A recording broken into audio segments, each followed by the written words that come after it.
Again, we will start this meeting with Ms. Scott certifying a quorum and roll call. Thank you. Thank you. Town of Ashland, Miss Amos. Miss Ragland. Charles City County, Mr. Mitchell. Miss Russell. Chesterfield County, Vice Chair Smith. Here. Miss Walker. Here. Goochland County, Mr. Goyne. Here. Mr. Coleman. Hanover County, Mr. Vidunez. Mr. Hardman.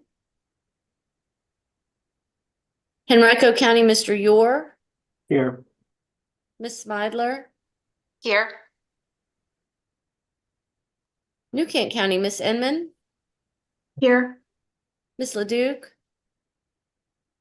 Powhatan County, Mr. Shardine. City of Richmond, Chair Clark.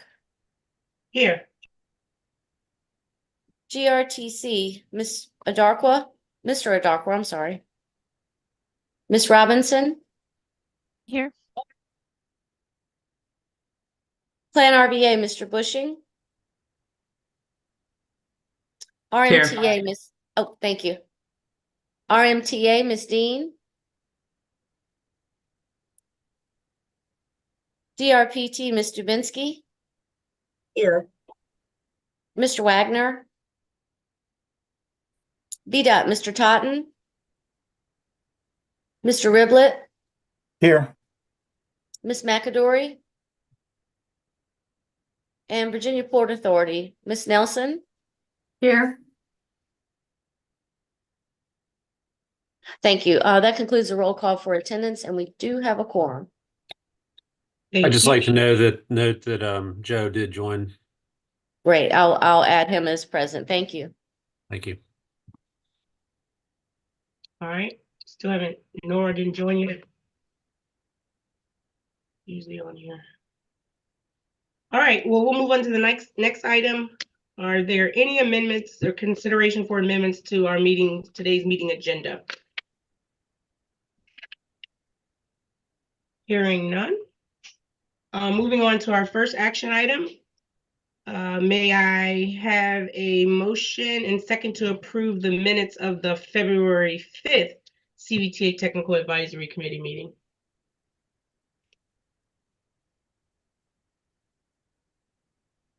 So moved, Mrs. Todd. Thank you, Mr. Ure. Is there a second? I'll second. It's awesome. Thank you, Mr. Coyne. All those in favor say aye. Aye.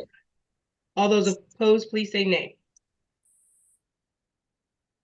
All right, hearing none, I'll request a motion and a second to approve the minutes of the February 16th, 2024 special CVTA Technical Advisory Committee meeting. Is there a motion?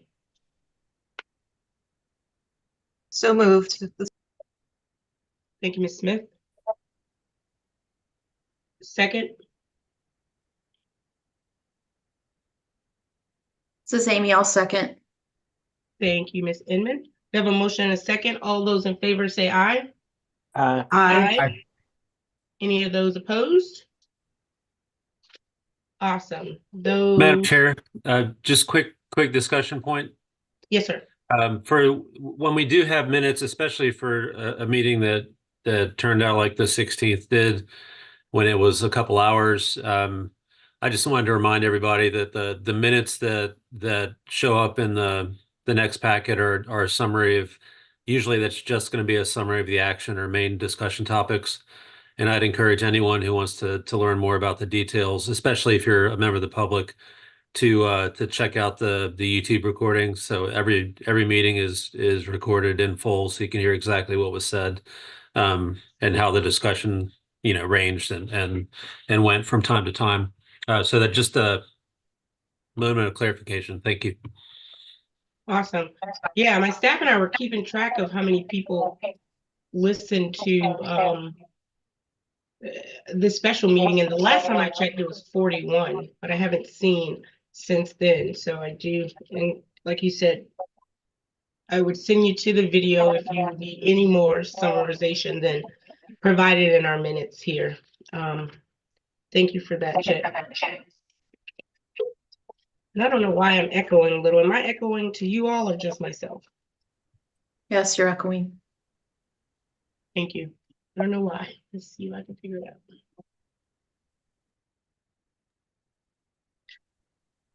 Yeah. All right, I don't hear it, so maybe that worked. I don't know. All right, let's move on to item 5, open public comment period. Do we have anyone online? No, we don't have Mhm. anyone joining us remotely or online. Okay, awesome. Moving on to now item 6, the chairman's report. Again, thank you all for accepting the meeting minutes. That meeting was one for the record. And as a TAC, we came together and finalized the final decision in the best interest of the region. So I just wanted to follow up with thanking you all for that. I don't know if it was the meeting or all of the assignment, but I did fall under the weather for like a week after the meeting. So I think I'm blaming you guys for that. I'm just kidding. No, but really, I think just some sinuses. But anyway, we're gonna move on to item 7, which Mr. Parsons is or Mr. Ribble or Ms. McAdory. Please give us an update on the Fall Line Trail. Sure. So there's the Fall Line Work Group is continuing to meet first week of every month, and the two main things that the work group is focusing on is kind of bringing the wayfinding plan to a completion point where it can be a useful tool for every jurisdiction that is going to be hosting part of the trail. And we're making progress. I think that thanks to Barb's leadership at the last meeting, we've got some milestones that we're aiming for in terms of the components of the plan, the kind of, we'll call them parking lot items or additional items that every jurisdiction is going to want to maybe focus on that may be outside the scope of what the wayfinding plan is going to contain, and then just kind of keeping our eyes on the endpoint and getting that plan to a place where it's able to be closed out and turned over to each of you so that it can be a useful tool for, specking out signage and developing cost estimates and those kinds of things. Um, I'm happy to see at any other time on the wayfinding plan to Barb or the other folks who are on the call if there are other details that need to be shared. I did want to give Mark a little bit of a couple minutes to talk about Design Build 2 and kind of the progress that's being developed there. I know that there are a couple things that he's working with Scott Fisher to get back to the TAC and the Fall Line Work Group to show more detail on that section of the project. Thank you, Mr. Parsons. Before you start, Mr. Riblet, I just had one question regarding the wayfinding plan. I don't know, was it shared on the Fall Line Working Group meeting, but do we have a draft of this plan yet? We have a draft that was shared months ago. In terms of the main components of the plan. I think that the detailed sections are kind of what's being worked through now. So I don't think we have anything that is updated with the detailed sections. We know with destinations and the kind of things that have been talked about the last few meetings, but we're not far off from that. That may be a good incentive to provide back to the work group to maybe set a time for when that draft should be completed, and we can happily work with AB Design to get that done. Okay, thank you. And then one last question on that, because my group asked me late. Did we have any sustainability type of lens on when we developed it, or is there room for, you know, sustainability to be played when we're doing the wayfinding? I just had one of our groups ask me that, and I just wanted to ask. I'm sorry, I'm not sure I understand. You mean like environmentally friendly materials? Like what do you, what's the context of sustainability? Uh-oh. That might be something that as you go to get signs manufactured, you could look for a signing contractor that uses recycled material. Yeah, that makes sense, Barb. It looks like Durana may be frozen. Yeah.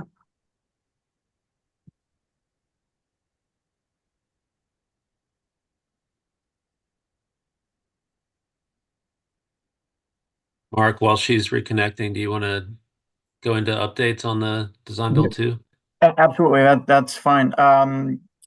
Really quick before we get into design build two, just a quick update on design build one. We're expecting that potentially in the month of April, we'll see ground starting to move on design build one. So just quick update on design build one.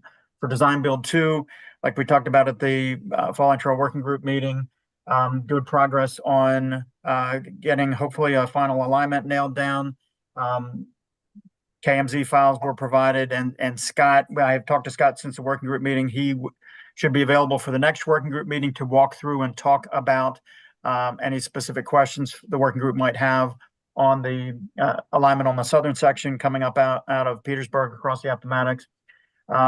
Still planning to have an RFQ plan to be advertised late summer of this year. So at this point, good progress.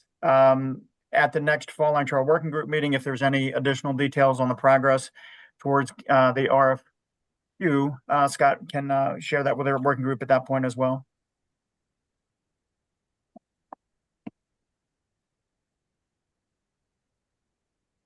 Thanks, Mark.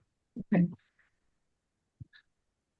But Barb, just meeting dynamics, do you want to Sure. manage? Thank Amy, you. go Okay, ahead. yeah. Oh, thank you. Just a quick question. I think I've asked this previously, but since these are design build, were there design guidelines or standards that VDOT is following that will be used for all of the trail segments, so that, it's going to have the same, look, feel, features throughout the entire trail? So, Amy, I think the easiest answer for that is that the design build projects do not include amenities. So a large piece of what the the look and feel of the trail is going to be tied to the amenities and the signage and the other elements of the trail that really are not going to be included in our construction projects here. So I'm thinking about the crossings in particular. So the crossings for like where the bollards are being placed, and if there are bridges, how those are being constructed, and how they'll be sort of built tied into the trail. Though that's not part of the construction design build. No, anything that is tied to physically constructing the trail, including the crossings, absolutely is a part of that. That's what I'm wondering. Elements of that design certainly are consistent with any of our shared use paths that we are constructing, along with any other project. We can certainly provide any additional details as a part of what is going out in terms of the RFQ to the working group, just to make sure that that's meeting your expectations as well. I think that would be great. I would love to see that, and I'm assuming that it'll be similar to the Capitol Trail, since I guess VDOT really spearheaded that. So is it going to be similar to that? And will there be a chance to amend some things, like not have those concrete bollards at every entrance of the bridges? Currently, the intent all along has been, this is a Capitol Trail-like facility. Yeah. So I can't sit there and say that it would be exactly 100%, consistent with every element of the capital trail, but certainly from a 70,000 foot view perspective, yes, it should look and feel similar to the capital trail. Okay. Keep in mind, the capital trail has sections that go through more rural areas, more urban areas, and the look and feel of the trail Yeah. changes when you go through those different areas. And same will happen with Fall Line Yeah. as well. Okay. Yeah, if you wouldn't mind, I mean, I think that would be really helpful, at least for those of us who haven't maybe weren't part of those early process conversations. Absolutely. Thank you. Yep. And I'm sorry, Mark, this is Diana. Sorry, everybody. I don't know what happened to my connection. What were you saying? Were you talking about the design guidelines? So there was a question regarding the look and feel of the trails that are being designed through the design build contracts. Again, the high level answer is the look and feel is intended to be similar to the capital trail. Okay. And then do we have any update on the design guidelines that VDOT was working on? I don't believe Liz is on right now. We can certainly check and see where we are with that. I apologize. I don't have that answer for you right now. Okay, thank you. All right, so did that conclude our fall line update? All right, let's keep moving, you all. All right, so I have Mr. Parsons and Mr. Bushing reporting on the revised allocation plan and round 3 impacts ahead. And there is looks like an action item here. Mr. Parsons, Mr. Bushing? Yes, thank you very much. All right, can everybody see that table? Okay, Yes. this is the proposed allocations plan that is in your agenda packet. It's 2 pages in length. A lot of the information is, especially on the first page, is not new. But what we're doing here is showing all projects that have received a regional funding commitment from CVTA. From left to right, their project ID, the title of the project, a UPC if applicable, the total estimate, any other funds that have been committed to a project, previous commitments, and then fiscal years of when the allocations are expected. This is from FY25, now from round 3 all the way through FY31. So then you'll have a total CVTA commitment, a balance to complete, and any notes. What we have done is take every project, including the round 3 projects, and start to space out the expected phasing of the projects, the when funds might be expected, so that the projects can continue to move forward, but we're able to provide the funding support for each of these projects so that there isn't anybody waiting any particular long time, or on the flip side, if you don't have an immediate need for the funding, showing that funding commitment in an out year. A couple things to note. Anytime you see especially in the notes, anything that is bolded in text means that there was either most likely the project start was moved to FY26 because so that we could match Smart Scale Round 6. And then the total leverage is inflated based on the schedule adjustment. So that might be an update for some of the projects. And then on the second page, you can see some of the new projects that have received commitments. All the way from, we've got, for example, the Route 106 Diverging Diamond, the Powhite Parkway Extended, along with their project numbers listed here on the second page. At the bottom of the table is a summary by fiscal year on projected and actual revenue, project allocations, any balance entry, and then remaining funds. So this is very similar to the project allocations plan that was presented following round 2 and adopted by the authority. It's a additional data point in terms of when the funds are phased through the 6-year plan, so that we can have an idea of when to expect reimbursement requests, other types of things for this regional funding.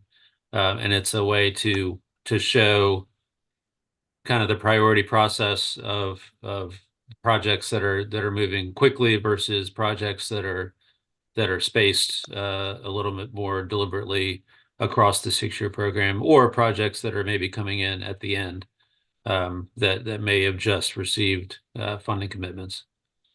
So the action requested today is a recommendation from the TAC for the CVTA to adopt I don't remember what we called it, the round 3 or the FY24. Let me scroll back up.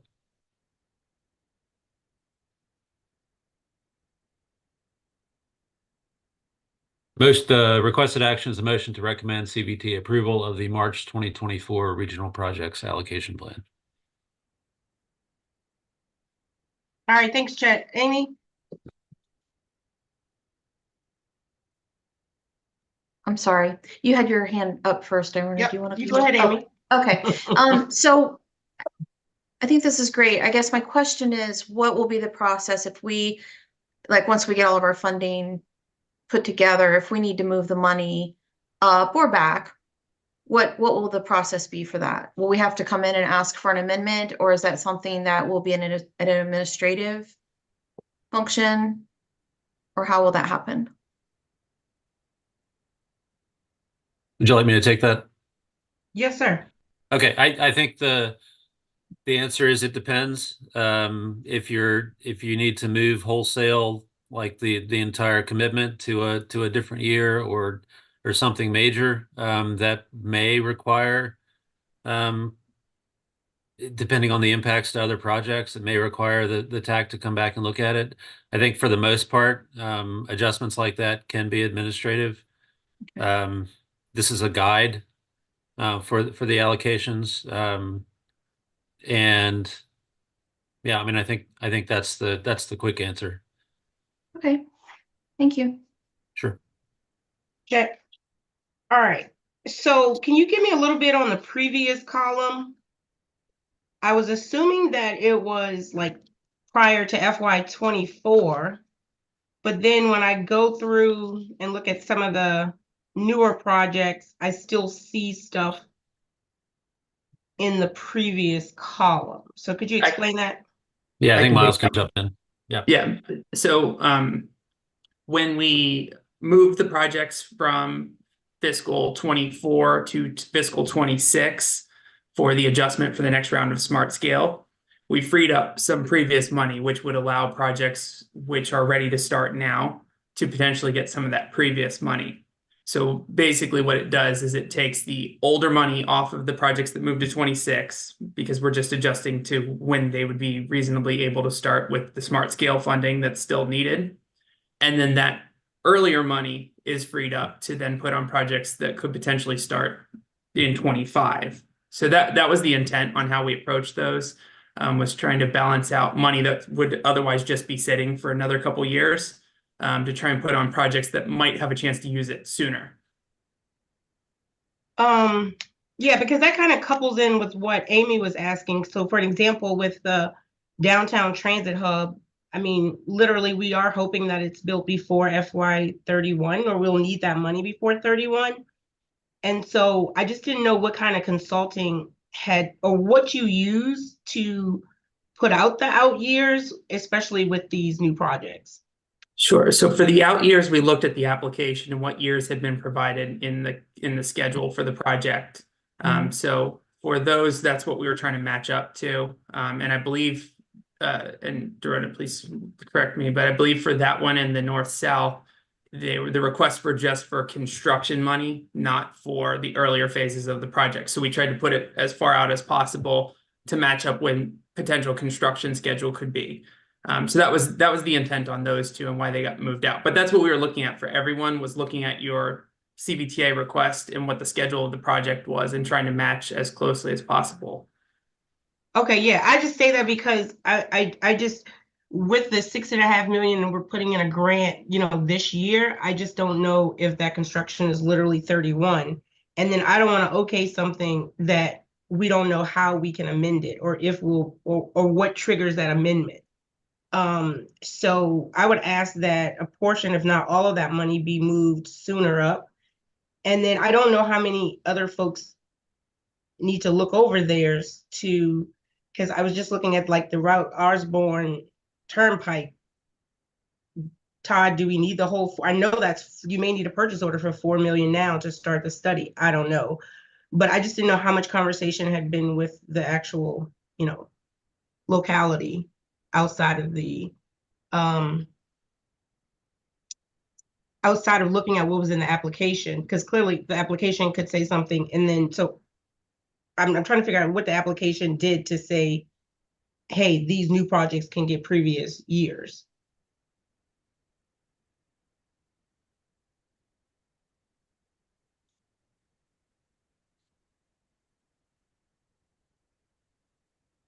So is there anyone else that has any issues with anything with the time frame for their projects?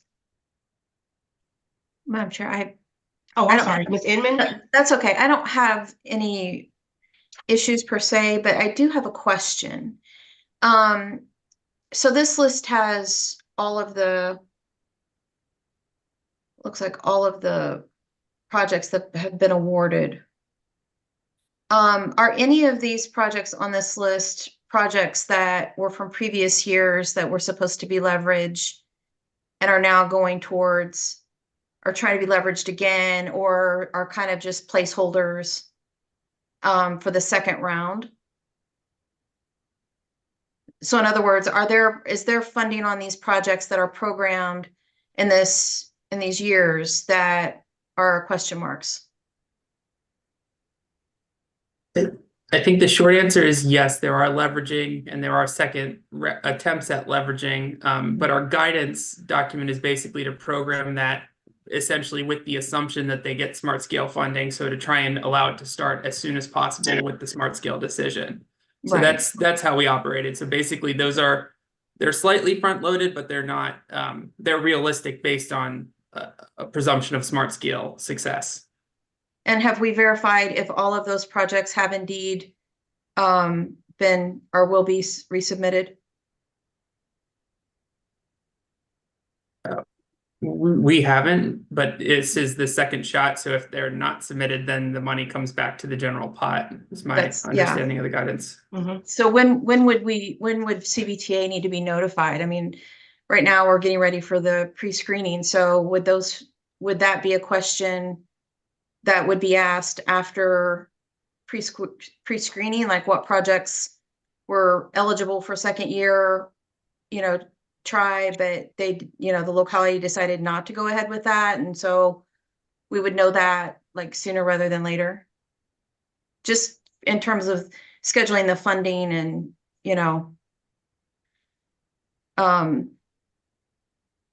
how that plays out in terms of when funds are available. Madam Chair, I mean, I think the answer is we would find out when the smart scale deadline passes.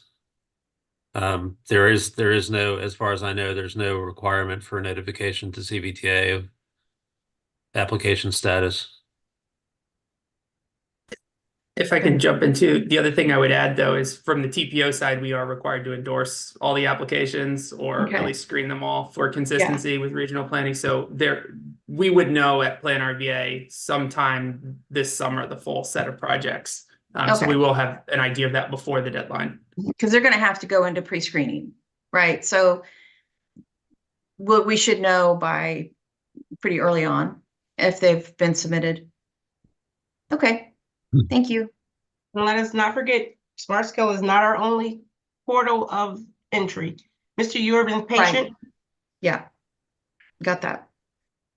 Thank you, Madam Chair. To your earlier question, regarding, I guess, availability of some of these allocations if we need it sooner. I guess this question is for Chad and Miles. So we collectively have another shot at kind of preferred programming years for these funds as we do the spas for each project correctly. And then as part of that, we put a schedule in there. So I think each applicant or each locality has and VDOT for the VDOT administrator needs to take a harder look at the schedule at the time of the spa execution, correct? So will that inform, I guess, this exercise going forward, which we I guess do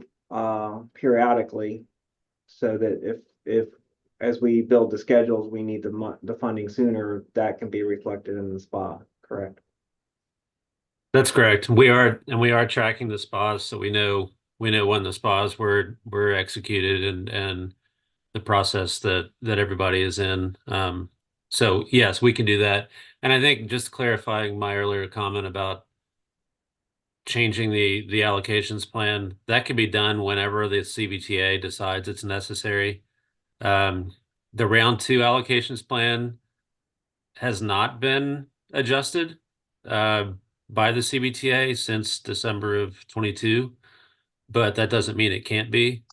So if there are project changes that need to be recognized, there's no restriction on the CVTA, revising and readopting the allocations plan when necessary. And that may change now that we're in a 2-year cycle, so that the allocations plan is looked at on a more regular frequency.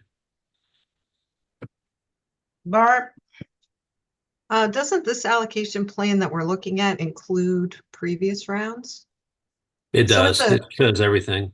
Right, so just like the 6-year plan with VDOT, we should be looking at this plan, updating estimates and programming the funds to kind of match the cash flow that you're getting.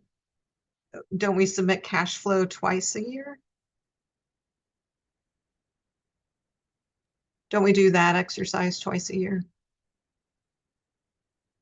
No, It should match. Yes. okay. But that's like another reference Right. for us. Thanks.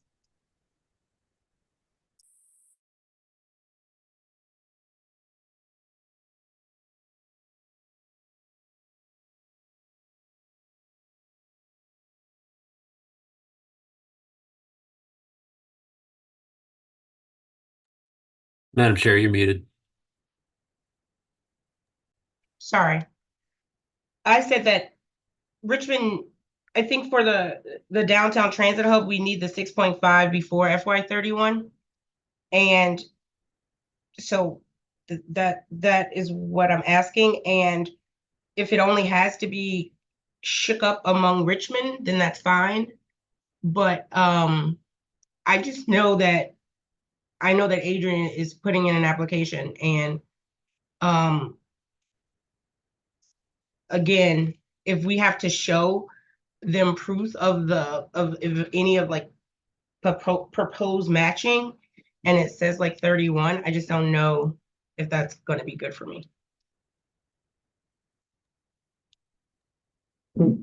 Madam Chair, if we need to change just a single project, if you could let us know what other project you'd prefer from the city, I think we have options to move it forward. So we can coordinate with you individually on that one to make the change, if, I guess, just as long as we incorporate it into the motion, right, Chet?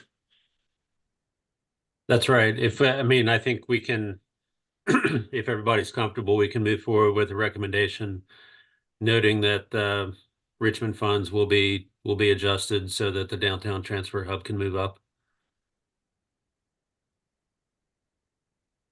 With that, we can entertain a motion.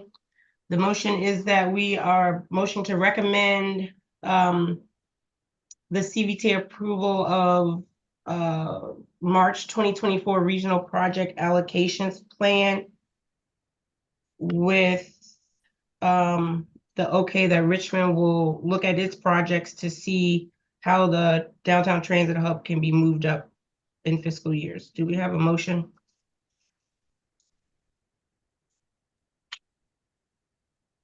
So I'll make moved. a motion to approve. Todd, you have the second? Yeah, I'll do the second. It's fine.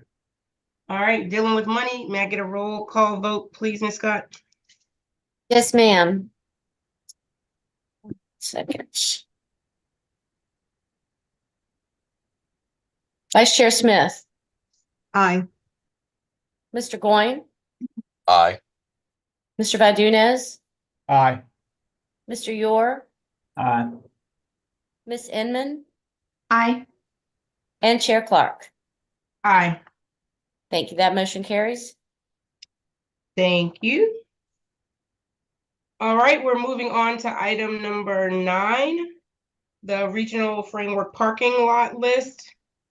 And my name is by there, I think, but maybe between I got it.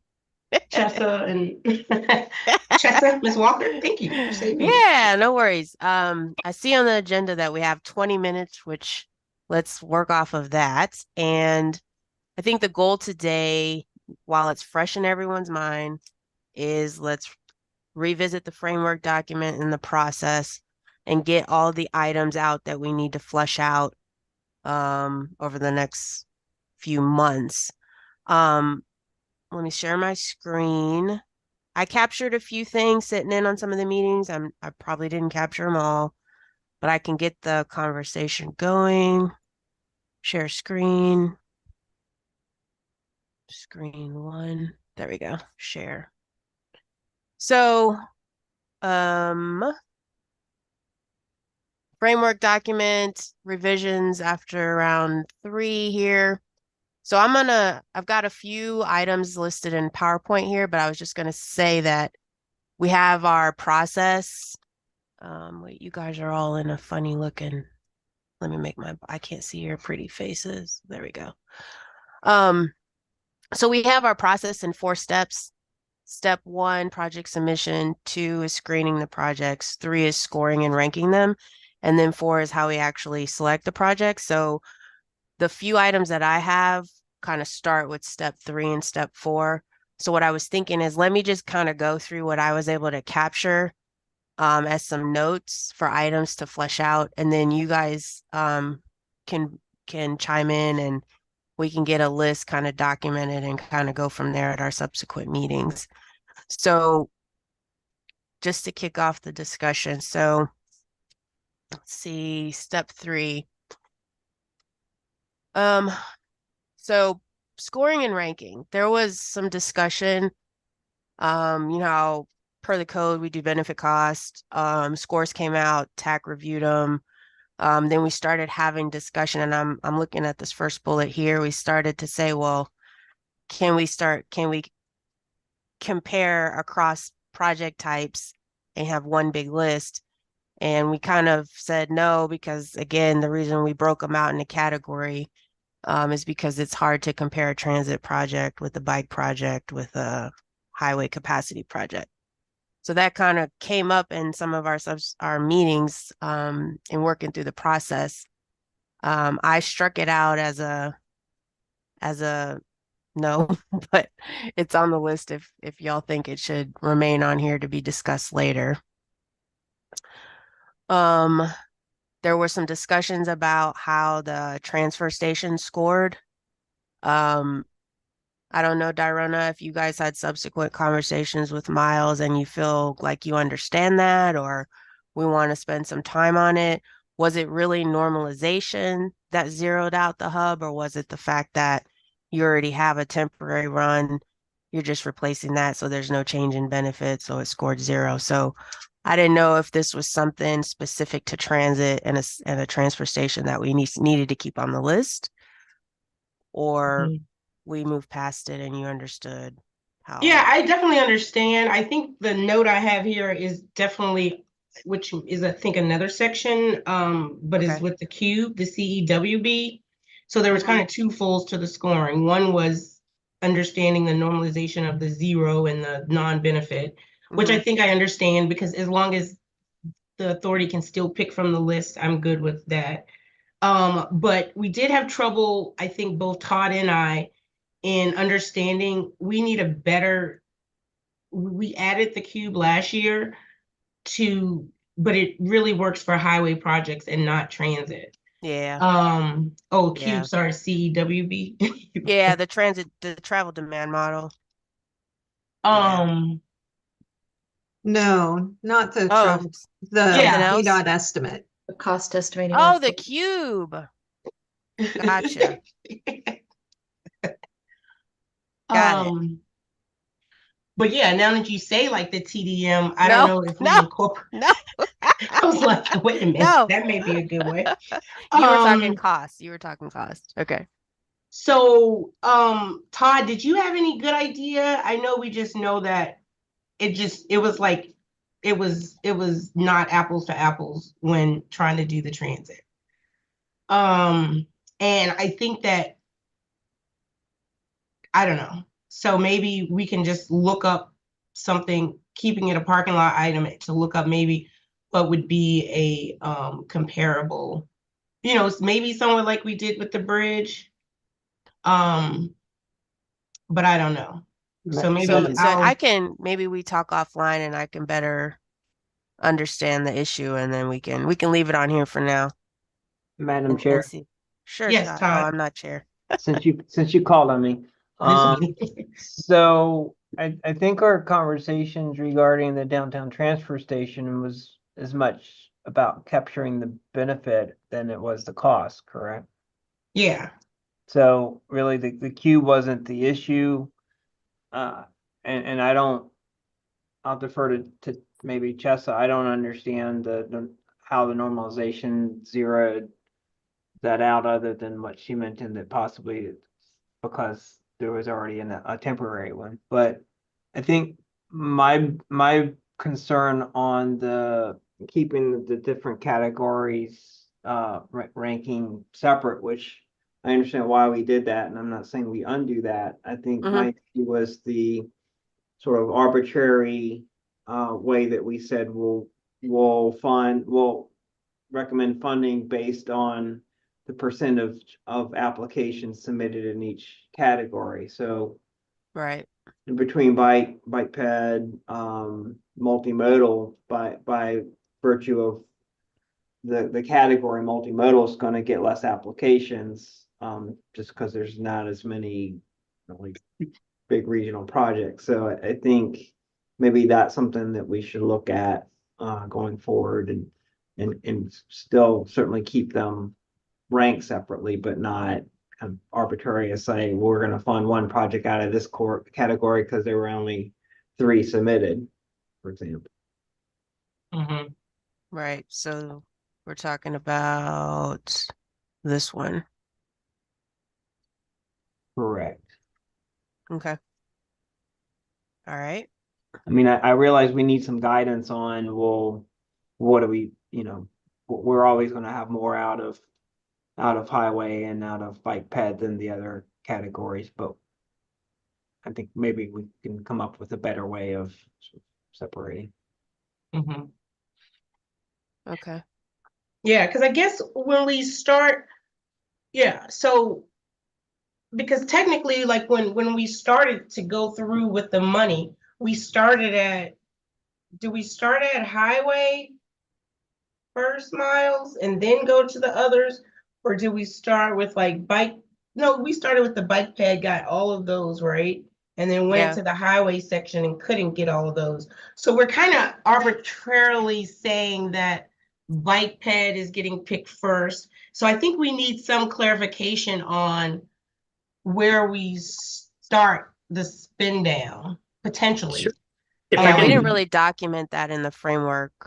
So Miles, if I you can kind address of the approach we've taken so far, though, it's basically Yeah. to go through each category, pick the first project, then go back for a second round with each category and see if there's still budget left to pick the next project. And then, so we pick one bike ped project, one highway project, one transit project, And as long as they're within budget, we do that. And then we work through, and then eventually, it's just picking highway projects after a while. And then at the end of highway, if we can't pick the next project, then we go back to bike ped transit studies and try and fill something in. Ms. Inman? So just, I guess, following along and for clarification, so how does the allocation of the funding, right, for each one of the categories? So you sort of have gotten it down to the percentage of the overall pot based on that category's percentage of applications or dollar value, right? I mean, that's kind of how you've done it. And I think that's probably a fair way of doing it. But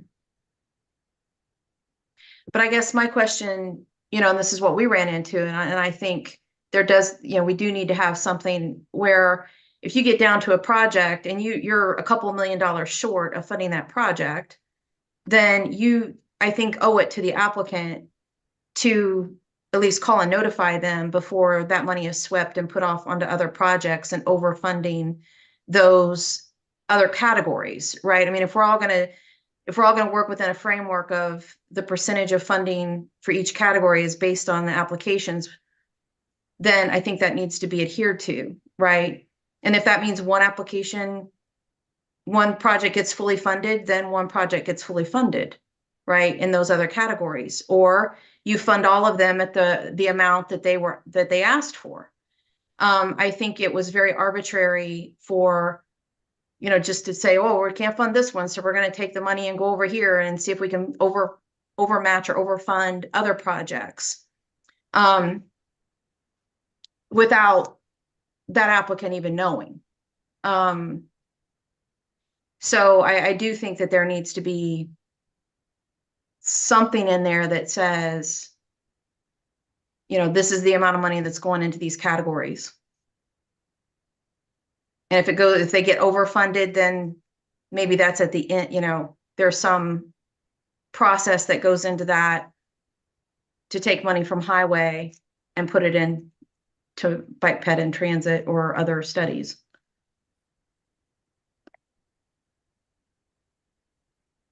I'm tracking.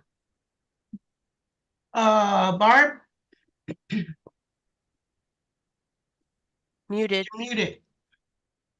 Along those lines, our framework document does talk about this being an iterative process. Mm-hmm. We've always been a little bit under the gun to meet deadlines, and I know that's something Chet's working on for the next round, is trying to move things up so that we have enough time. But I like the idea that Amy is suggesting where, and I like how Miles did it, where you establish kind of this pot for each of the categories. You fund in a category, go to the next, and then there'll come a point where you don't have enough money in that category's pot of money. And maybe that's when it goes back to the TAC for some discussion. And it could be that the applicant, if it's a leveraging request or whatever, maybe the applicant's willing to reduce the request to be funded at whatever's left in that category. So yeah, I think that's something to consider. Yeah, and I think, and I'll get to you next, Chet. But yeah, I think that that's a good point that we definitely need, because a lot of times I think like TAC didn't get it because it's like as soon as TAC gets it, it reveals what what everybody submitted and so forth. So I just think that we need more time from the time that we come out with the draft. Boom. What did you do, Jessa? Erase something you didn't want to? Revisit schedule. Critical to allow for iterative process. Need to provide time for sponsors to review scores, ask questions prior to and I was just trying to approving give it it needs we need, if we have one TAC meeting, maybe we put in there in that month, we have we batch in a special TAC meeting so that 1 month we do 2, or we need 2 months prior to us going to the finance committee or the full body. But it's somewhere at about 2 months, 2 meetings. Agreed. Agreed. All right, Mr. Parsons? Thank you. I appreciate everyone's comments. I mean, I think the discussion for the last couple of minutes has been about timing, I think, rather than framework. And while I would love if the framework could capture every possible circumstance, it's not going to. I mean, that proved itself in round 3 because Yeah, staff which followed is the framework and everything got switched around. So I think that the discussion is absolutely necessary, and I'm glad we're doing it today. The next item on the agenda is concerning the time frame. Mhm. So, I mean, I think we can address some of these concerns then, rather than okay. try and bake it into, a bullet point. Well, I can go to the next. So what I do think is in the framework where we really got stuck Mhm. was the process. So in our framework, we say the scores come out, TAC reviews it, and it goes to the full authority as information item while Yep. TAC's reviewing. Then we said in the framework that the finance committees, their role, the only thing we define in here is that they approve the allocations that we're programming to. Then we say TAC's got to work on, or staff comes to TAC based on these scores with a recommended funding scenario, and we got really caught up in that with Chet at the meeting. And these are what did we word? These are guidelines. These are not absolutes, guiding principles. And then once TAC works through what staff represents, TAC works through it and works through it and through the draft funding scenario, and then it goes to the authority requesting it go to the public for review, and then the authority makes and approves the document. But what really happened was, and I didn't capture this very well, but I think you guys will understand what I'm trying to say. TAC didn't want to buy off on a recommended funding scenario. We wanted to buy off that the funding scenario that was provided was consistent with the framework document, and that was approving that to go out to the public. It's written this way that TAC's approving a draft funding scenario, but this is really what happened, was that we didn't feel comfortable approving the funding scenario as it was. We needed to work on it some more. Thank you, So- Chestnut. I'm gonna get to Amy. Okay. Okay. Thank you. No, I think that's good. I think process and actually what needs to be modified in terms of the framework document and how the projects are scored by staff are kind of two separate things in a way. So what we ended up coming back, right? We didn't agree with how staff did the allocation, right? Or did the scoring, but they followed the framework. And what we said was, well, the framework isn't, I mean, clearly that means the framework isn't working. So there are things coming up out of legislation for the benefit cost that has to be done. And I think, these other things have kind of piled in terms of the scoring and the ranking. That ultimately we went to the finance committee and they came back to us and said, all right, well, there are things that aren't even in the framework, like project readiness, that is important. And benefit, like regional benefit. Those were to me, the big key factors that we really needed to key in on in terms of the framework. So I guess my question is can we modify the framework and the benefit cost to have a weighted regional benefit, right? And from what I'm hearing, at least, these regional projects are, really, they're important, right? So Yep. The benefit of those projects that go back to the region should really be sort of the guiding principle of what projects are funded.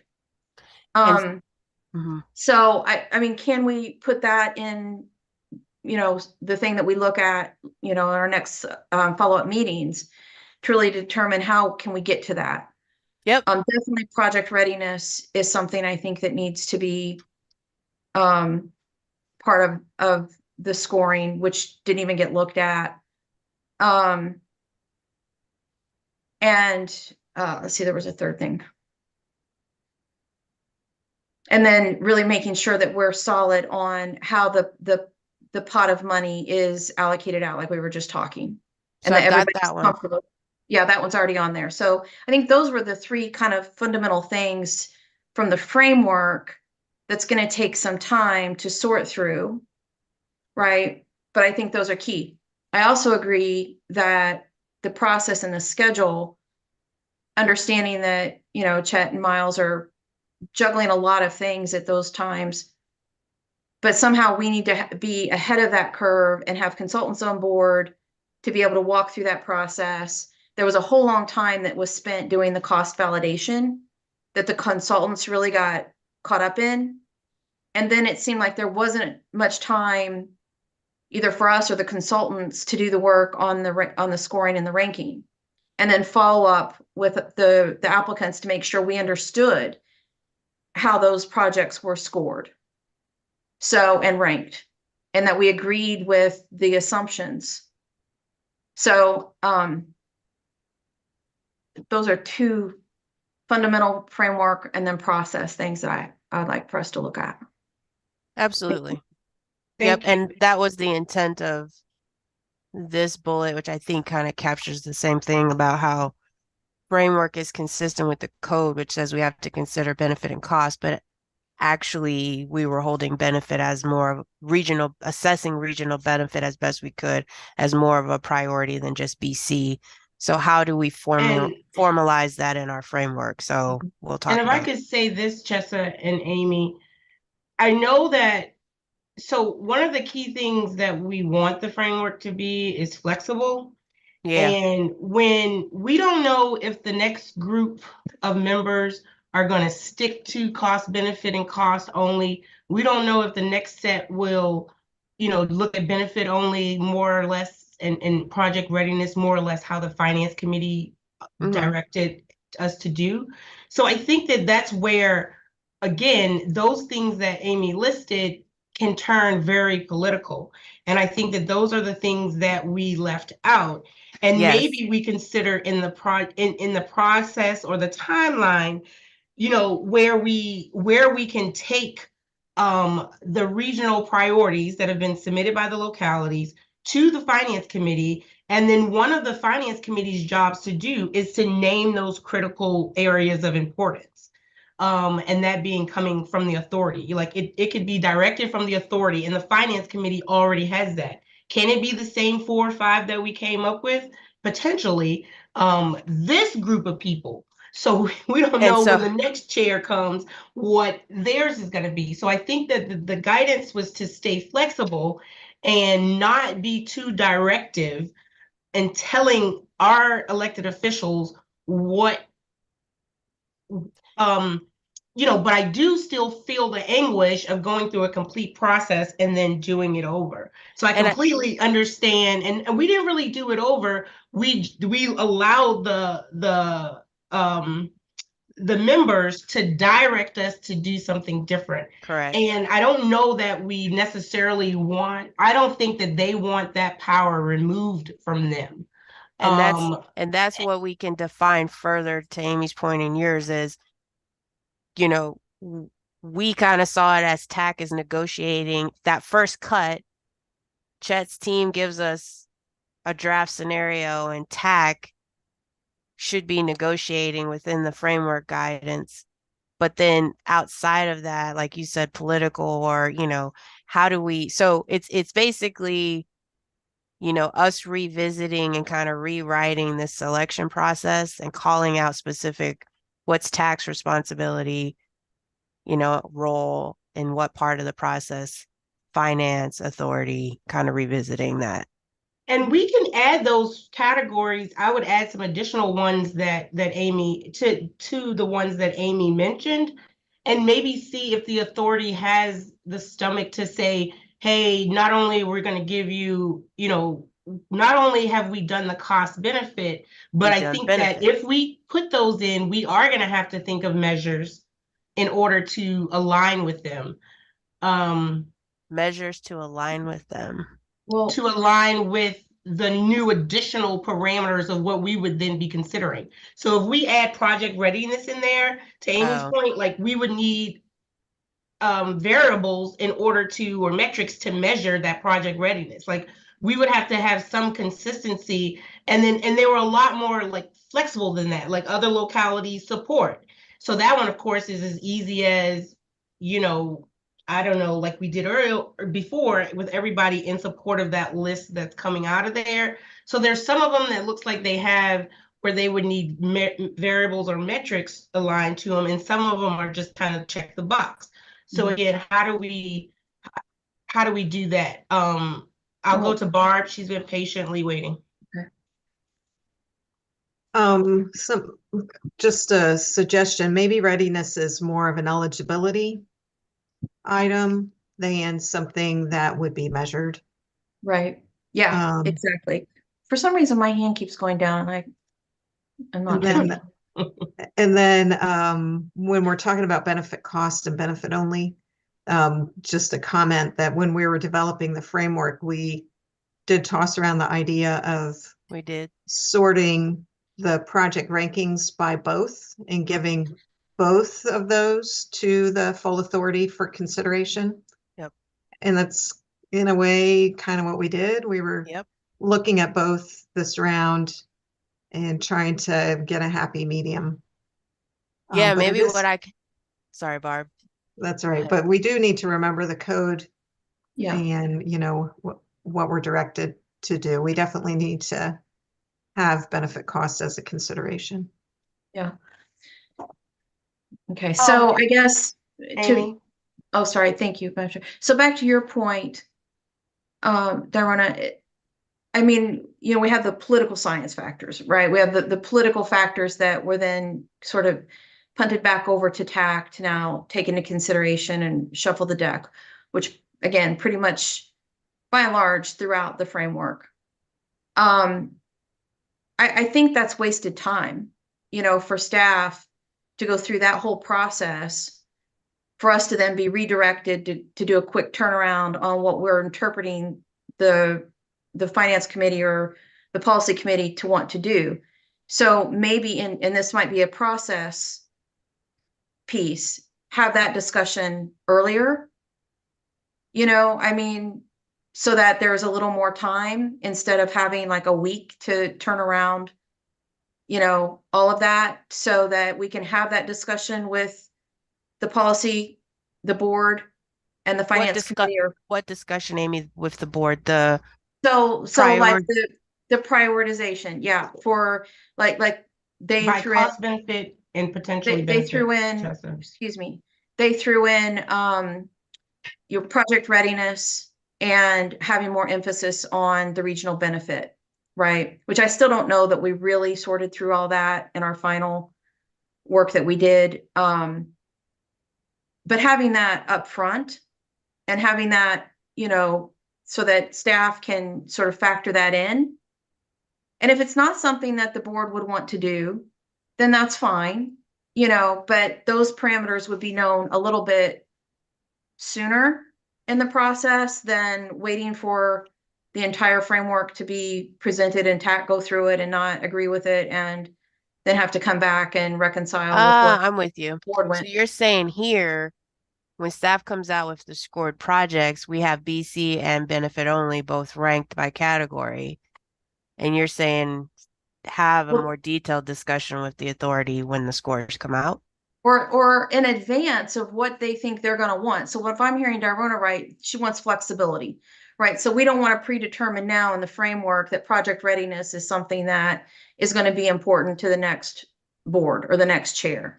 So, there's the benefit cost that we have to do.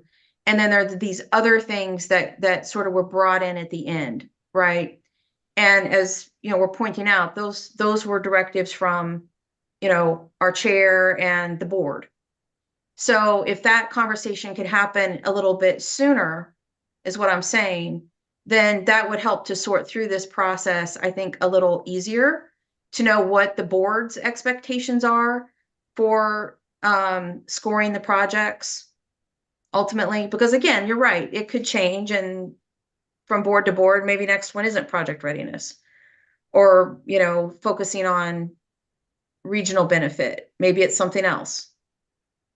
Thank you, Amy. And if I could just add, if I could just add this disclaimer to the process.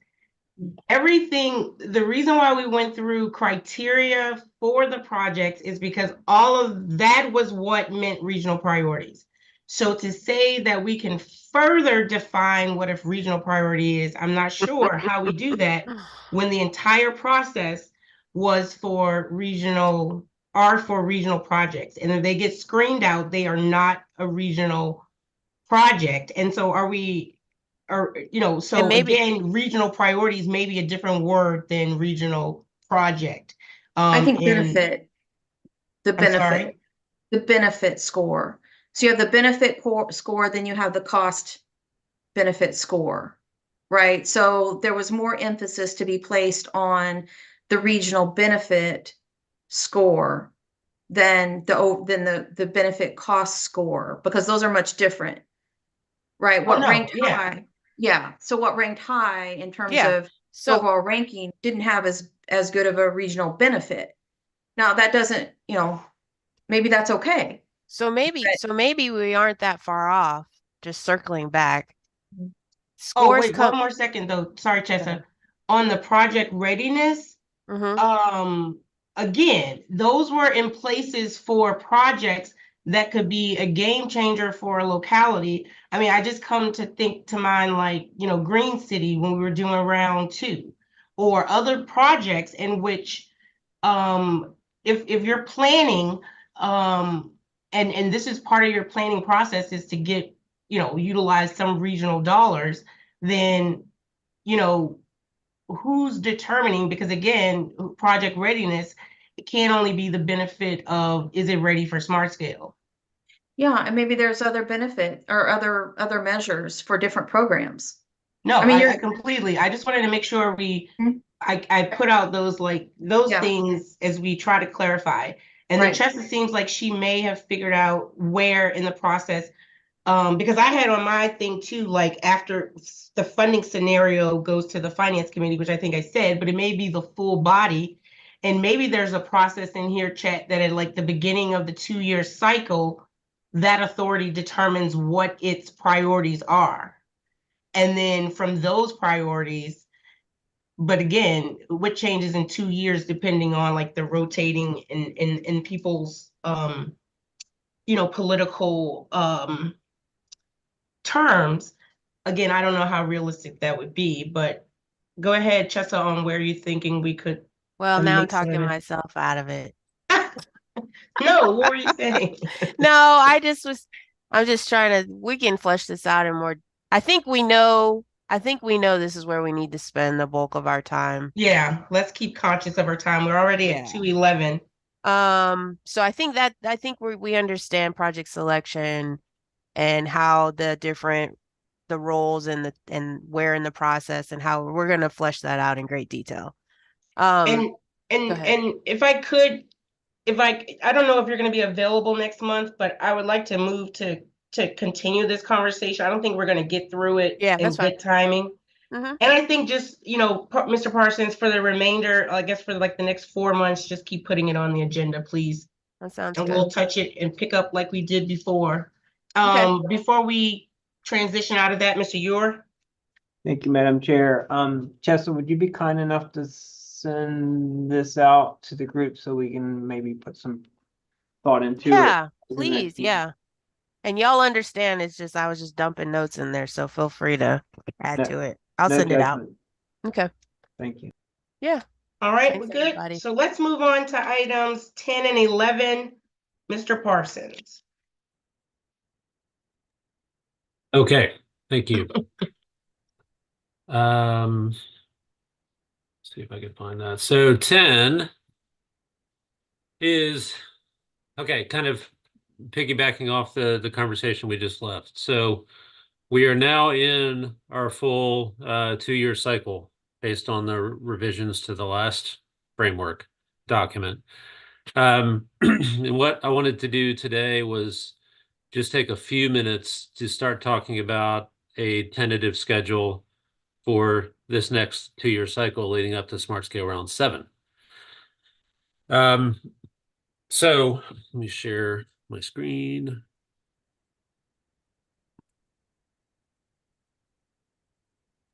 And I may capture some notes as we talk in the PowerPoint about this is and then on the next item as well. That way, if there's schedule things we need to flesh out, I'll add it to the list. Okay. Okay. I put this together. Please don't pay too much attention to the dates, just to try and work through this in my head.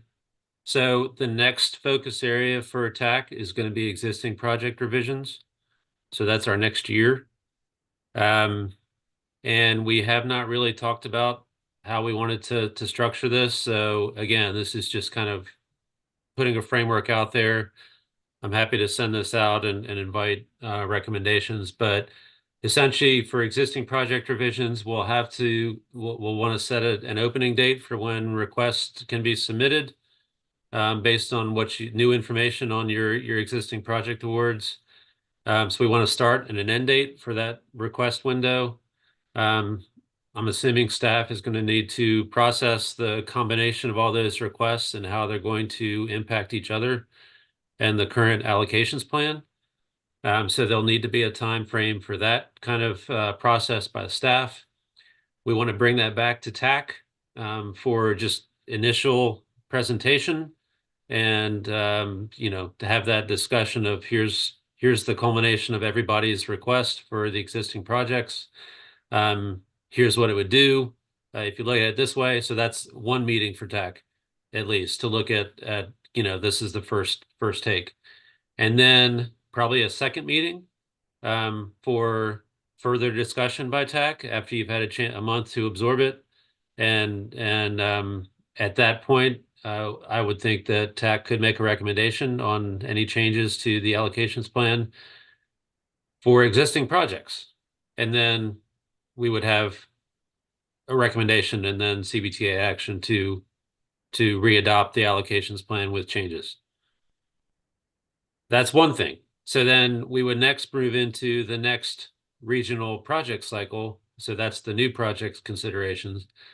Again, same kind of thing, but what we want to do is learn from round 3 and back the whole thing up, I would say at least 2 months. Because if we want TAC to have time, as everybody's talking about, to hear about, project priorities, one, rankings, what metrics went into and how the scores worked out, that's a meeting. We want TAC to have time to consider all those impacts in the scoring based on the framework. And then we want to have at least another TAC meeting for discussion, maybe 2. And then a recommendation and moving all of it in. So all that being said, instead of the applications opening in September, and this time it was only a month, it was September 1st to the 29th, I believe. We probably want to move it back to July 1, maybe earlier. And then possibly give more time for some thoughtful consideration of what's in the applications, all the supporting documentation. And then obviously staff would need to follow the framework, do the scoring and ranking. I mean, all the stuff that we're talking about, I think we mostly have, except for possibly some project readiness metrics. But the benefit scores, that's all in the process now. So staff would do that type of internal analysis. And then we move, like I said, I already said this, we can move into a meeting for the review of scoring, another meeting for any revisions or updates that TAC would like to suggest.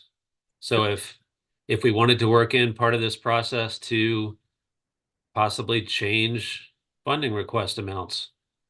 We could do that.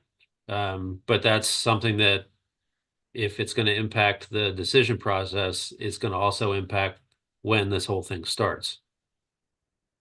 So, Madam Chair, that was real quick and dirty, but I think that's what we're thinking about. I would like to have, we don't have to have decisions made now, but I think over the next few months, this is something that TAC should be considering and starting to tune to what the desire is of the authority, but also so you all have a comfort level that I think was missing a little bit from round 3 because of how compressed everything was.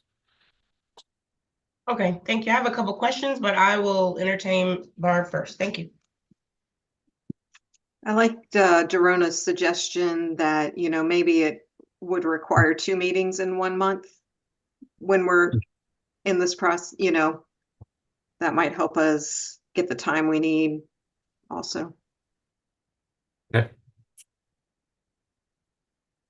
And my question was, and I know somebody refresh me, I felt like we talked about the interim cycle time. So that looks like what Chet is reflecting in this existing project revisions. So I'm a little bit unclear on what that process. So say for instance, July 1, 2024, which is like this year, we would, what would the localities be requesting? Changes or revisions to existing projects? That was the general discussion. I don't think we ever came to a point where we've Put listed it out out like this? Yeah. possible requests or that type of action. So, but that may be wrong. I'm looking for Yeah, because I want to say we talked feedback from about like everybody a else. mid-cycle, and then we talked about like midway reviewing. And I don't know if that's just adding some more, dates, time framework to that concept. But Barb? I think we were talking about in the off years, allowing people to request supplemental funding. Or, if there's a timing, we should always be looking at timing and cash flow. So it wouldn't be that, but if you had an existing project that needed additional money, we could do that in the off cycle. That's right. That was the Yeah. general discussion, but I don't think we ever took it any further than that, other than to say we should do that. And so with that though, I think that, but if all of our money through 31 is committed, and somebody comes in, say Amy, and the 5 million we didn't get her, she comes in and she wants the 5 million. How does that play into the process, or even me? Something I cut already, I'm gonna come in this mid-cycle and just ask for it again. Like, how does that work? And then what pot of money are you getting this mid-cycle request from? And I'm confused at that. I know we talked about it, but I think there's some more logistics on, so what pot of money are you going to give somebody more money out of? I think that's where I was trying to come down to this pot of money or the projects that they have money hanging on them or tagged to them for another round of smart scale or other whatever funding applications they're going after. And if they haven't submitted them, then as we were saying, that money comes back into the pot. So the sooner we know that, then the sooner we know how much money there's going to be available to either reallocate, move projects up, or, I guess open it back up for additional funding opportunities. Okay, and so with that, I think, and I wrote it probably 3 times now, I think that we need to introduce, either the finance committee can introduce it to us, or we can start talking about it now, but how we're going to do this deobligation process. Mm-hmm. Right. Because before I can say, okay, and I know this is just information item, to this new request window, I need to know where more money is going to come from and how it's going to come. And so we know that the deobligation is there.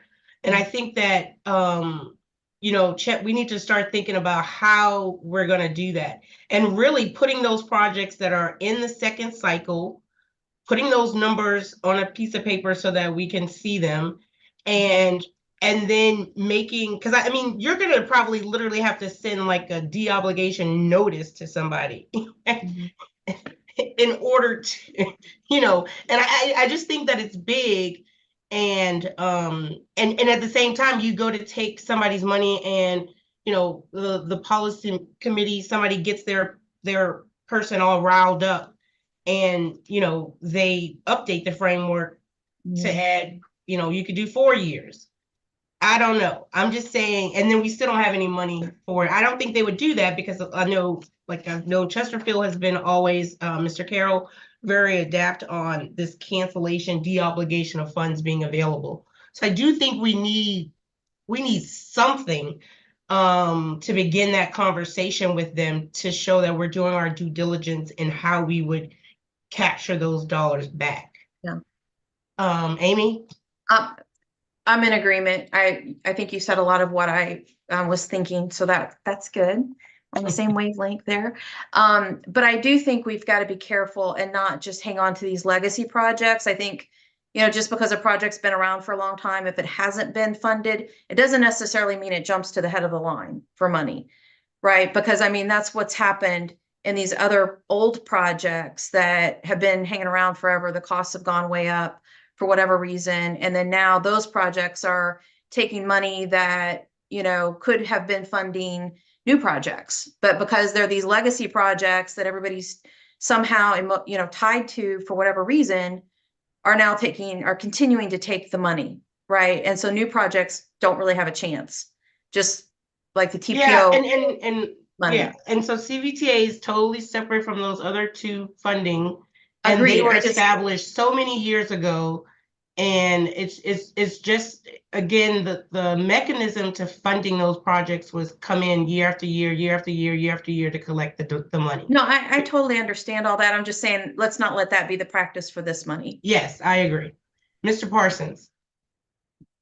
Thank you, Madam Chair. And I'm not trying to pick on you, but I would encourage everyone on the committee to not think about this in terms of taking anybody's money, because it is CVTA money. And if a project isn't successful for some reason, the CVTA just finds another way to use it to benefit the region. So, And I totally agree. I think you would be remiss not to have a process to do that. right. Yep. We'll work on that. I would say that, because I would act like I never read anything about 2 years in my life. 2 years. We didn't agree on that. I'm just kidding. But okay, so I think this is something good for us to work to begin to look at. Chad, I don't know if you want to just send that out so that we can, like you said, like we would look for another meeting potentially in February. I was looking at July. I think it's enough time in there with the additional 2 months, but I still want to make sure we're not too tight at the authority themselves seeing it, and that we're clear when they're getting it and so forth, because I think they play a critical role in, approving it and everybody being on the same page. Sounds good. I'll distribute it. Awesome. So let's talk about the third party estimate reviews, taking that kind of in-house and getting control of that. Yes. Yeah. So very quickly, we are, I'm excited because Planner VA is on the cusp of putting out an RFP for an engineering on-call bench, so that and due to our contractual relationship with Planner VA, CVTA would have access to that bench. So we would not have to burden staff or spend an inordinate amount of time releasing RFPs for every funding cycle, which is what we've done the last 2 rounds to solicit engineering consultant help for third-party cost estimates. So I would, I don't know if Miles has any detail, but I think that we're months a few months away from having that bench established. And once that's there, it's spelled out in the process where CVTA should have the ability to issue a task order for possibly like third-party cost estimating verification, and that'll streamline the process of us including that in the framework in a timely manner so that we get the results we need. So that's an information item, but the thing that I think TAC should be considering is I think we need to, for a task order, theoretically, what are the outputs that are important to TAC from that third party estimate verification? I think the round two verification went pretty well, and the consultant made individual contact with each jurisdiction to discuss the verification and any discrepancies that they noted, so that we would then have knowledge that there is a difference, and any reconciliation of what those cost estimates would be. And that came back at the end of the process. I think we did have a little bit more time baked into that round two discussion. Round three, the consultant did not. They essentially provided their results wholesale, and I don't think they had direct consultation with the jurisdictions. So I think that there needs to be a little bit more specificity from us so that I can make sure to include, what are the steps that the consultants should be taking in terms of, establishing a feedback loop or direct consultation with applicants, so that we're not spinning our wheels and asking for more information after the fact. I added that to the notes. Parking Thank list you. notes. Mhm. Madam Chair, you're muted. Thank you. Sorry about that. I was yelling somebody open this door before I fall out. I'm getting hot. I didn't unzip my yeah, to that point on the third party, I think that potentially we would want somebody that, sometimes I feel like they're so engineering, so maybe somebody that at least has somebody with a multimodal transit on their team at least. And then second, maybe baking in like in-person review. So, and maybe at Plan RVA, like it's 2 days within the cycle that each one of us localities need to come in person to talk about their projects. Because I think that the email stuff it's like, setting up the time, doing this. So I think baking something while we're doing timelines, but also with the scope to have them so that we want like maybe, like I say, 2 in person on top of whatever else you may want for them, where after they do them, they can, we can maybe come in, whether that's virtually or in person, to schedule that talk through, because I think that those are important. But I think that they can be definitely brief and not bogged down with a lot of time back and forth. So those are my inputs. Anybody else have anything that they would like Chet to consider when building the RFP or the scope for this bench contractor? I have a question. Hi, Barb. Yes, Amy. Okay, is this just for the cost estimates, or will you also rely on them to help with the scoring? Because those, Yeah, I will we'll tell do you scoring that, ourselves.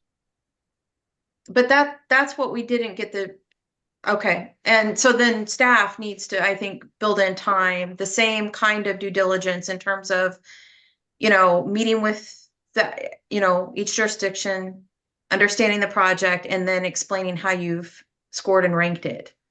Because, we had that follow-up meeting, which was very helpful to me to understand sort of, what you all interpreted and what the information you had from our application on how that was scored and ranked, which was very helpful. But, that was kind of on the fly, right? So I think if that could have happened, that would have maybe eliminated some anxious conversation. and feedback. Mm-hmm. Okay, Madam Gotcha. Chair, I don't think that's not in the framework right now, right, Chessa? So if you can make a note of that, Yep, I've got we need to build that time in. build-in time to schedule for applicants Yeah, I mean, it'd be the to same, review project scoring. yeah, the same kind of thing as you're doing for the, That's, Third you know, party. okay. cost estimate. Yeah, Yeah, okay, thank you. got it. Got it, yep. So, Madam Chair, with the process here for the third-party estimate review, I mean, one solution may be, as we get closer to issuing a task order, that staff could consult with the chair and vice chair just to make sure that the task order is consistent. I don't want to put that out in front of the full TAC and burden everyone's time with reviewing a request like that. But we could, I'd at least feel comfortable with a little bit of feedback to just make sure that staff has everything included in the task order itself. Okay. And so let me make sure, but Plan RVA is building an on-call bench now, or they already have one? They're building it now. They're building it now, and it's going to be more encompassing than just engineering support. It's going to have a couple other things in there too that'll support other practices that are underway at Plan RVA. Okay. But yeah, it's going to be all encompassing. Okay. Awesome. All right. If there's no other discussion on the third-party estimate reviews, item 12 is CVTA TAC member comments. Anyone have any comments this afternoon? Shout out Woohoo. to you guys on getting that done. I watched it after the fact, the 3.5 hour meeting. That was awesome. Y'all got there. Yeah, No comment. I know. I know, Amy. Don't make Amy. Hey, rehash. Amy is she hung in there with y'all. She did She good. a firecracker. That's what I I'm was telling her. telling I'm you. like, Amy, you won. She's like, I know, like, but you won. There is a BRT down the middle of Broad Street for a reason. Amy did it. She made it happen. Never give up. That's right. All right, our next meeting is going to be April 8th. Sounds like right after spring break, maybe for some. At 1 o'clock. And with that, hearing no other things, I move for adjournment. Bye. Bye. Thank you, everybody. Thank Thanks, you. Amy. Thanks, Chet.